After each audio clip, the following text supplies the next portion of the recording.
Yo les gars, pour ne rater aucune vidéo, n'oubliez pas de vous abonner à cette magnifique chaîne YouTube.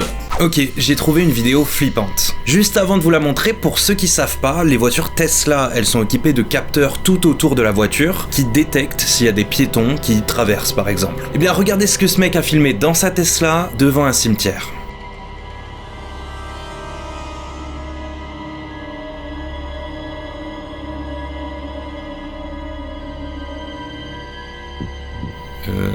La voiture détecte quelqu'un alors qu'il n'y a personne. Donc soit c'est un bug informatique, soit la voiture pense que les fleurs qu'il y a sur le côté, c'est un être humain. Mais dans tous les cas, c'est quand même chelou que ça se passe juste devant un cimetière. Genre ça peut pas se passer au supermarché quoi.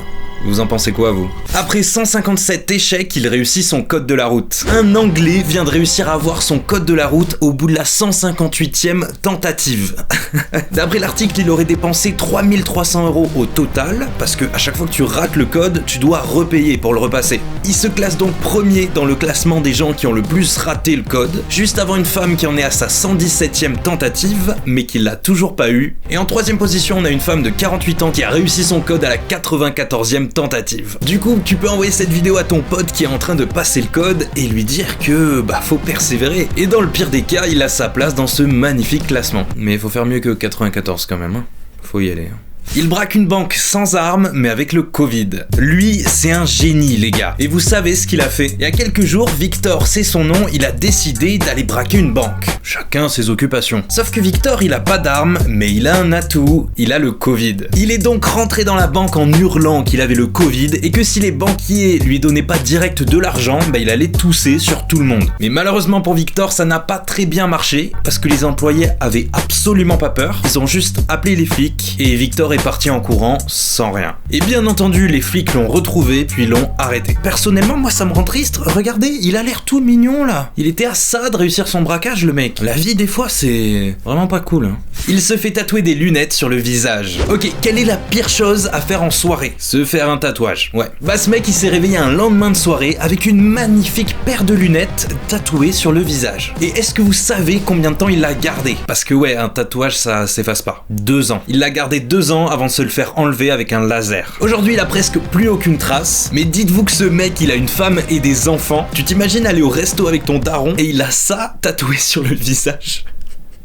Ce mec a oublié le mot de passe du compte sur lequel il a 200 millions de dollars. Ok, écoutez bien les gars. Stéphane Thomas, il a de la chance, il a eu du Bitcoin en 2011, à l'époque où ça valait que dalle. Il les a jamais dépensés et tant mieux, parce qu'aujourd'hui, ils valent 214 millions d'euros. Une petite somme extrêmement sympathique, sauf que Stéphane, il a perdu le mot de passe de son compte. Pour ceux qui savent pas, le Bitcoin, c'est une monnaie électronique qui a pris énormément de valeur ces dernières années, et tes Bitcoins, tu les as pas sur un compte en banque normal, mais tu peux les stocker dans des portefeuilles numériques. Donc Stéphane est richissime, techniquement, mais il peut pas accéder à ses millions. Et le pire, c'est qu'il lui reste que 2 tentatives avant que son compte soit effacé. Il s'est trompé 8 fois, et au bout de la 10e, il perd tout. Et c'est pas comme une banque normale, hein. Là il peut appeler personne pour l'aider. Hein. Du coup j'en profite pour vous faire une petite confidence. Je connais pas le mot de passe de mon compte TikTok.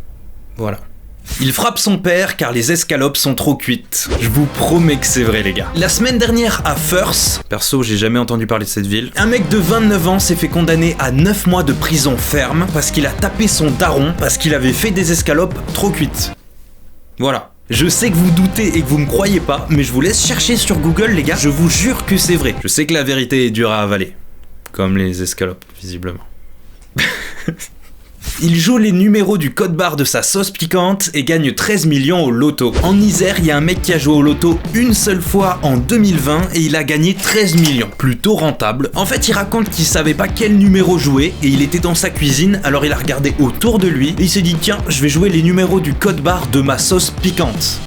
Ouais, ça a vraiment aucun sens. Il a bien fait parce qu'il a maintenant 13 millions d'euros. Et en tout cas, j'espère que cette somme va réussir à pimenter son quotidien.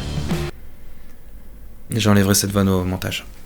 Cet homme a trouvé un cadavre sous son lit. Ok, je précise que c'est une histoire vraie et écoutez bien parce que c'est flippant de ouf. En 2003, un homme réside au Capri Motel de Kansas City pour quelques jours. La chambre dans laquelle il loge a l'air propre et pourtant il y a une odeur très désagréable. Il décide d'aérer mais rien n'y fait, l'odeur persiste. Il décide donc d'aller voir la réceptionniste de l'hôtel et elle fait pas grand chose à part lui donner du désodorisant pour que ça sente un peu meilleur. Mais après 2 nuits dans la chambre d'hôtel, c'est son 3e jour sur place et il en peut plus. L'odeur s'est empirée, alors c'est trop pour lui et il décide de quitter l'hôtel. Et le lendemain, il reçoit un appel de la police de Kansas City qui l'informe que lors de son départ de l'hôtel, une équipe a inspecté la chambre de fond en comble et ils ont trouvé sous le lit le cadavre d'un homme en décomposition totale. Ce mec a donc dormi 2 nuits au-dessus d'un cadavre sans le savoir. Et voilà, c'est la fin de cette histoire. Bonne nuit. Il attaque la maison de son voisin à coups de tronçonneuse. En 2009, un mec a démoli la porte de son voisin à coups de tronçonneuse. Et là vous allez me dire, waouh, mais son voisin il avait dû faire un truc de malade pour l'énerver à ce point. Eh bien, vous savez ce qu'il a fait? Il a garé sa voiture devant la porte de son voisin. Voilà. Bon, le mec risque 37 ans de prison. J'ai pas réussi à trouver exactement combien il en avait eu, mais en tout cas, moi je le comprends totalement. Je comprends pourquoi il a fait tout ça. T'es ce qu'il a fait son voisin, il mérite. Je devrais peut-être pas dire ça sur internet.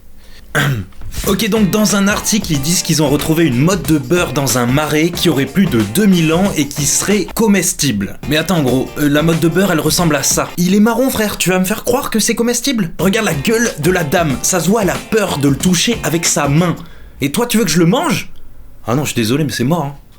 Au tribunal, elle répond au juge, mytho de tes morts. À Reims, Marine, 23 ans, s'est fait choper en train de voler du maquillage chez Carrefour. Elle aurait alors gentiment dit « mange tes morts » aux policiers qui l'ont arrêtée, mais c'est pas tout, parce qu'après au tribunal, elle a dit au juge « c'est des mythos, des gros mythos de tes morts ». Et Marine a été condamnée à 4 mois de prison avec sursis. Attends, mais du coup, ça marche pas? On peut pas dire gros mytho de tes morts au juge? Moi, je pensais que c'était genre une formule magique, tu vois. Tu dis ça et hop, tu sors 2-11. Mince. Merci d'avoir testé, en tout cas, Marine. Pour la prochaine fois, je te conseille de dire voilà. Là, y a déjà un peu plus de chances que ça marche. Courage, Marinouche. Il demande à épouser son ordi portable car il est rempli de films un peu olé olé. Ok, lui, les gars, il est un peu chelou. Il a demandé à la justice américaine d'épouser son Mac car, je cite, il est rempli de films.